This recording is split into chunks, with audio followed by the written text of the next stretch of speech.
একাদশীর ব্রতর মাধ্যমে ক্যান্সারের বিরুদ্ধে প্রতিরোধ গড়ে তোলা সম্ভব। তার জন্য আপনাকে প্যাকেটজাত লবণ দেওয়া সমস্ত মুখরোচক খাবার খাওয়া বন্ধ করতে হবে। একই তেল বারবার ব্যবহার করে তৈরি তেলে ভাজা খাওয়া বন্ধ করতে হবে। মদ তামাক খাওয়া বন্ধ করতে হবে।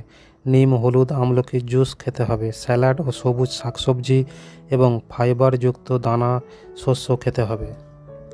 একাদশীর ব্রত করার সময় আপনি যে 15 থেকে 20 ঘন্টা উপবাস থাকেন, তখন আপনার শরীর পুরানো নষ্ট ও অসুস্থ কোষ খেয়ে ফেলে, অর্থাৎ ভেঙে পুনর্গঠন করে।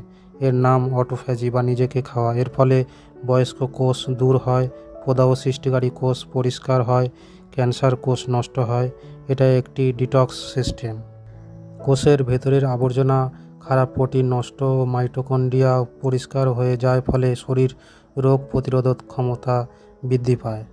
তাই একাদশী ব্রত করুন, সুস্থ থাকুন।